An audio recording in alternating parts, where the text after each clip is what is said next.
In what part of auto repair do you need a machete? Holy crap, what have you done?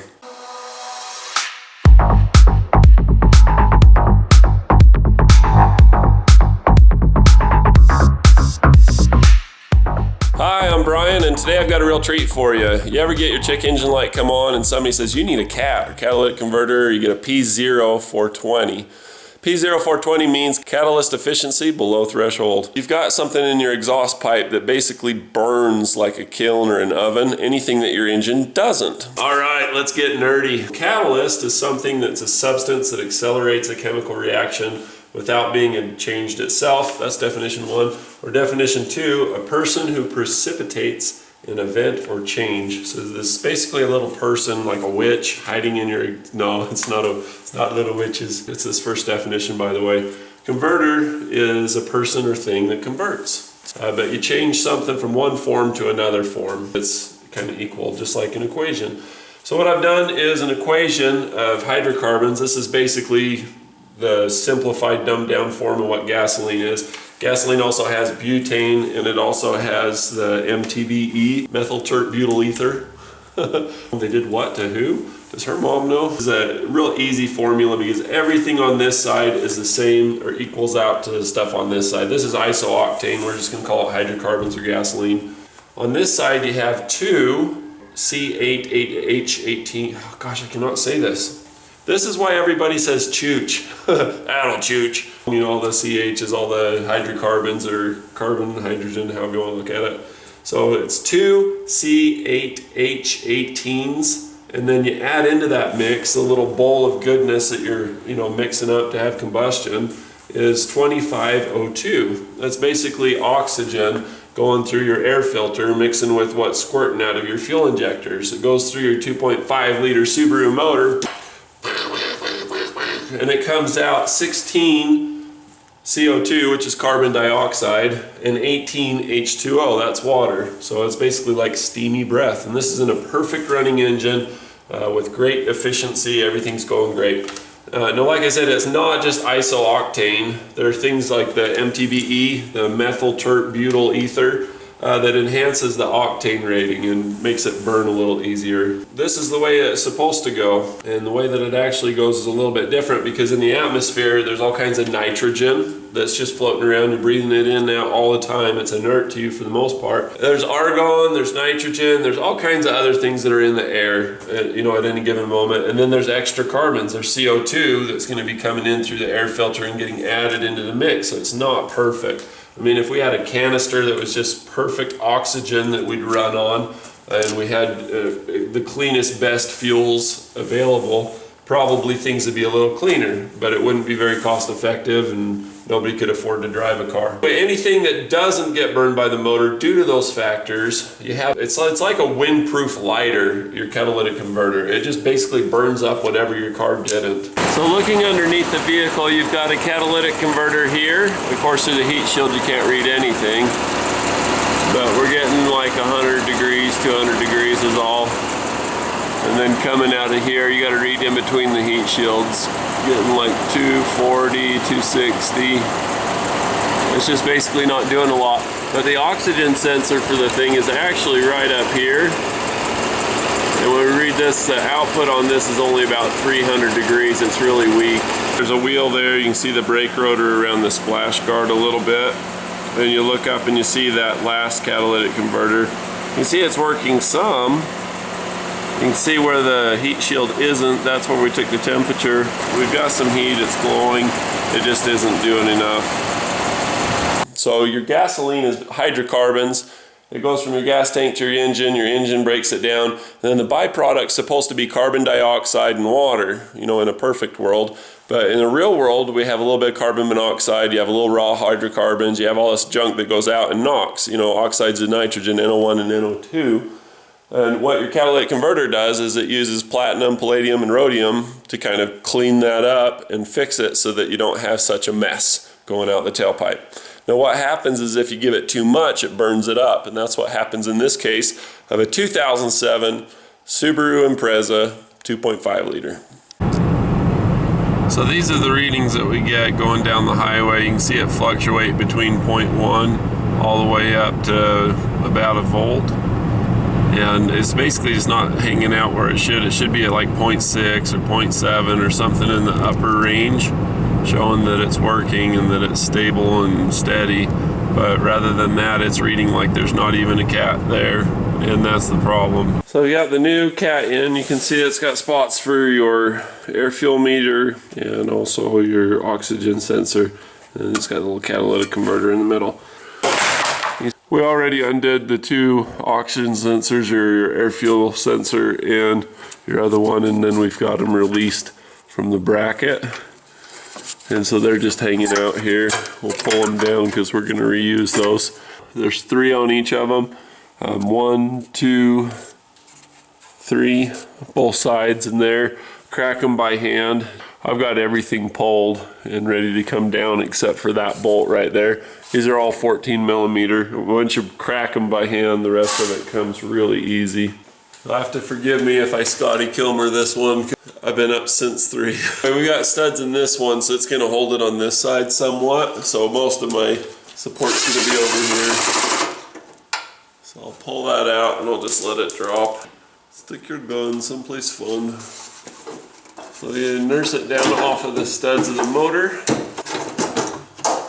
Give it one good tip up and we're out. Somebody forgot to spray this one. I did the sensor there.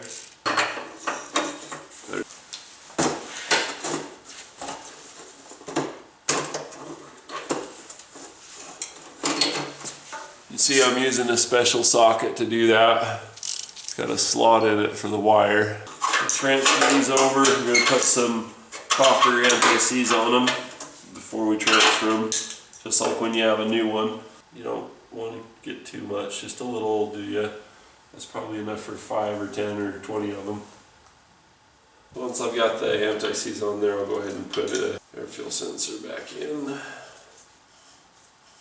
So this one tells the computer how rich or lean it is. It's like a feedback for the air fuel metering, and then this one's just a babysitter to make sure that your cat works. Be interesting to cut this one open and see how it looks. Alright, so I'm going to put my thumb on my gasket and tip it up. I'm really going to watch out for my oxygen sensors. Just stick my bolts in. This is one of those get her done things where I'm just trying to get things out. So I always tighten this one first. Nice thing about a triangle is that it's easy to do the star pattern. You cannot screw it up. It's like a 3-legged stool or any other triangle. It's just a really stable, good shape. Really helps with your accuracy when you're shooting to make a triangle of your stance, make a triangle with your elbows. So we've got the new catalytic converter. For the most part, it hangs out at 0.7. If it idles down real low, we'll get a drop, but for the most part, it's hanging out at 7. So the cruise control's flashing, not so sure what that's all about, but the check engine light's still on. It didn't clear it, because I was hoping with it being winter, I wouldn't have to worry about the evap.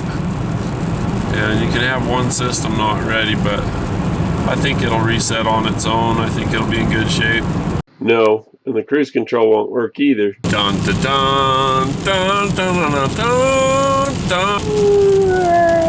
We just got that P0420. I'm gonna drive back and maybe just do a little driving with it. I bet I can get it to clear just driving it, doing drive cycles. Again, no. I had to reset it, but once I did, it was fine. I didn't have any issue after that. Had some ABS codes, but the cruise just flashes when the check engine light's on. Looking through it, we've just got that stored code of 420. The brake control system one's not coming back. So the cruise control thing, I don't know what the heck's up with it, because lo and behold, you go to control unit and you go to cruise control system, it won't communicate because it just does it under the brake system. So, and it just varies on what model it is. It's nice that there's a OBD2 stuff that's standardized. It'd be nice to have all the rest of this stuff standardized too. So here's something fun. This is under the menu of engine control system. It'll take a second to get back in there. I'm just showing you that I'm not pulling your leg.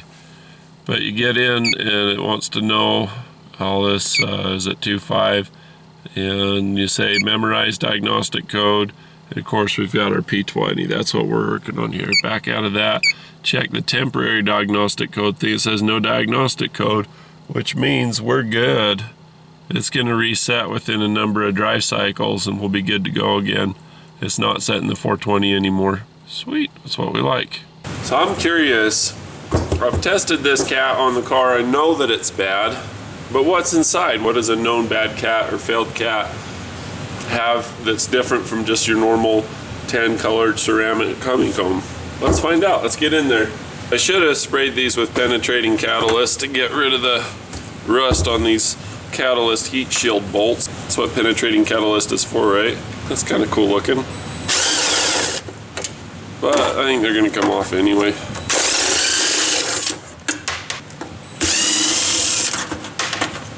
It's gonna be a great little source for M6x1 nuts, isn't it?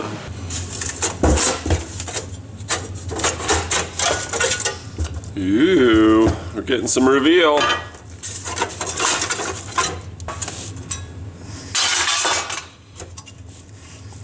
Take it off, shake it off, right?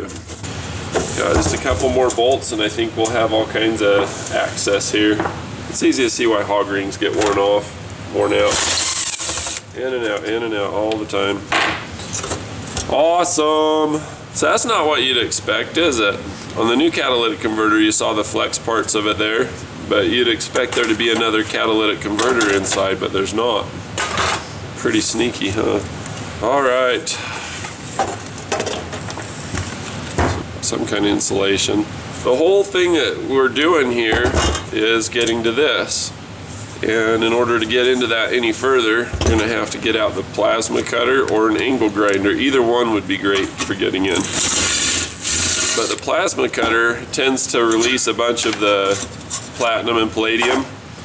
And if we do that, then we won't really see what happened. So we're gonna use the angle grinder and cut it out. Now you'll notice that this is called a bung. Not a bong, potheads, but a bung, and that's what your oxygen sensor or your air fuel sensor plugs into. This is an air fuel sensor because all the exhaust gets to that first. And what this does is it helps the computer to know what's happening out the other end. You have inputs and outputs of an engine. It's just like a math function. And what this does is it's sensing what the output is and how much leftover oxygen there is. That's all an oxygen sensor senses. It does its own voltage produced based on how much oxygen is going through. So if there's a lot of oxygen going through, then your burn process is not complete. You know, you're getting an incomplete burn if oxygen's going out the other side. So here's my angle grinder, and here's my ammo can full of cutting discs. And there's not a lot of ammo in there. There's a lot of cutting discs. So sometimes I'll hang on to one that's cut down a little bit because it'll give you access. You know, sometimes you need some reach of the diameter and sometimes you need a little guy. You need to separate this from the rest of it so that we have access to cut properly. The other thing we could do is just cut these off. That might really be a good idea. Never use one of these with the cutting disc guard removed. That's my feed the lawyer something thing. All right, gloves. I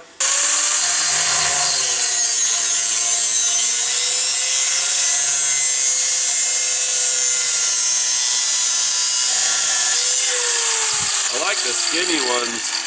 Any guesses why?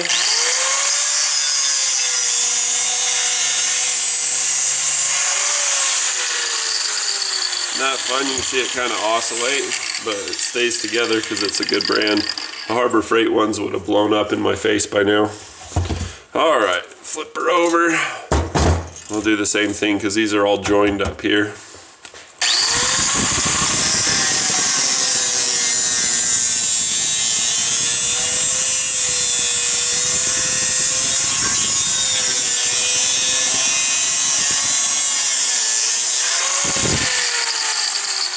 Kind of scary with the camera right there. Need to get through this video.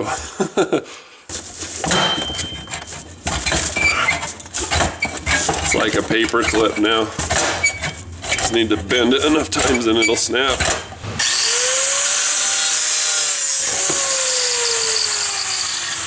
I give up because I won. That's the best time to give up. so you win, right? They welded it together here, like that, to sandwich it in. So I think if I cut it here, I should be able to access the honeycomb without hurting anything too bad.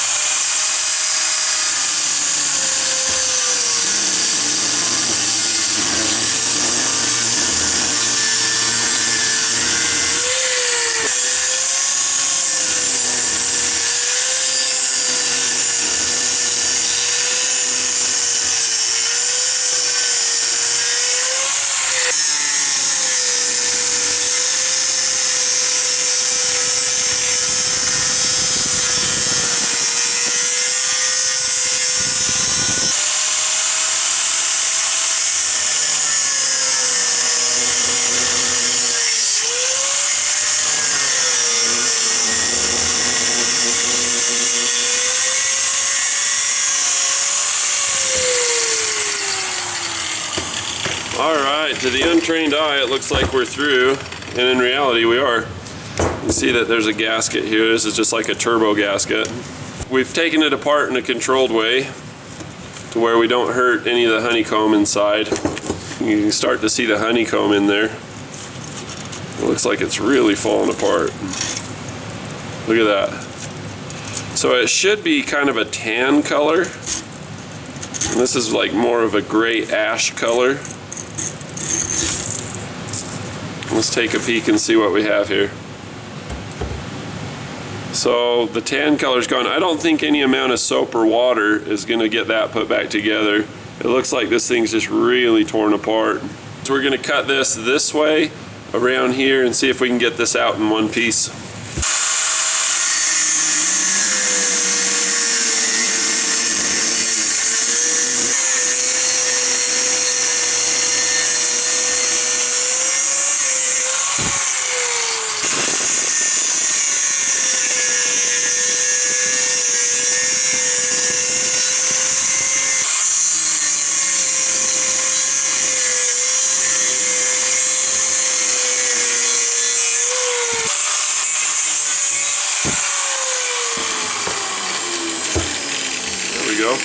So the hole's not all the way through, but again, you see a little tan color here, but all of this area here is just completely burned out and full of ash.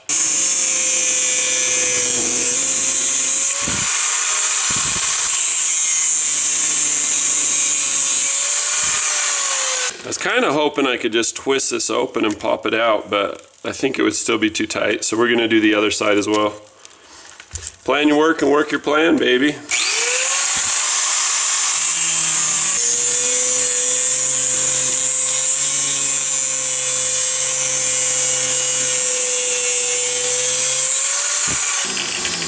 Did you see it jump away from me and go clear through the honeycomb?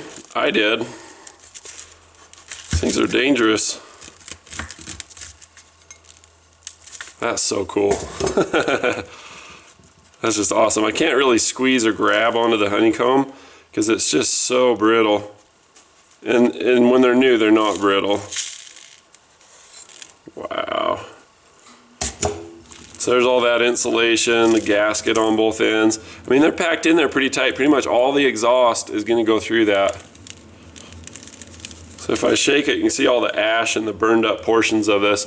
So when these are doing their job, they can last a long time. Your catalytic converter shouldn't fail unless you feed it too much. I mean, if you overfeed the thing and it just gets way too hot, you're going to have failure.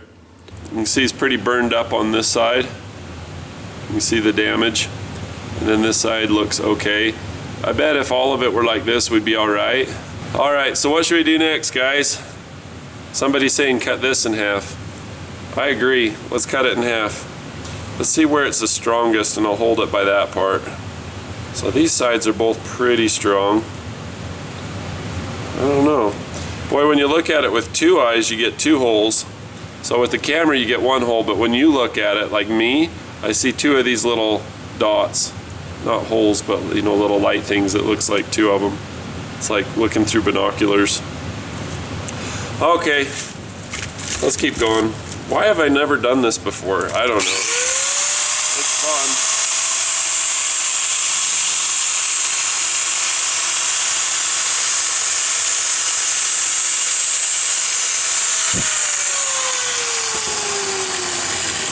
not kidding. This thing is just straight up ash. It is shot.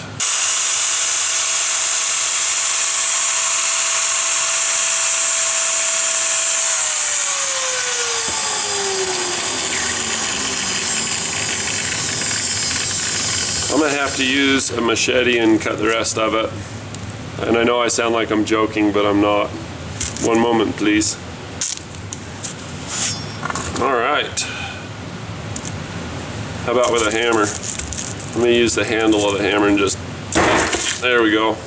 That works. You can see that you don't see any of the platinum or palladium on it. It's just all ashy. It's supposed to be this light color that you see on the edge, but it's just all gray. It's just all burned up.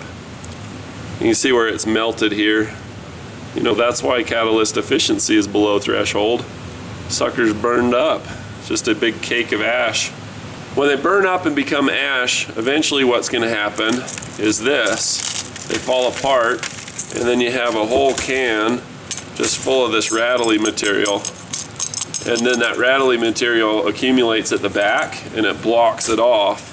Or this will fall out, and it'll block your exhaust. You can't get flow or light through this way, just this way. So you get all these pieces in all different orientations, and it blocks the pipe, and you have power loss. The way to test for that or diagnose that is you take out your oxygen sensor, and you'll still run with the oxygen sensor, it'll run crappy, but you pull this out, and if the vehicle runs better, because you've uncorked the exhaust, you know, where the blockage is, it's like a dam. If it's blocked here and the car won't run like there's a potato in the tailpipe, then you take out the oxygen sensor, start it up, and then if it runs better and it's really jetting a lot of exhaust out the hole, then you know you've got a blocked catalytic converter. So, man, so many cool things. Aren't you glad you tuned in? Make sure to click subscribe and thumbs up so other people can find it. But also, when you subscribe, it's free, and you'll learn more cool stuff in the next video. Thanks for watching.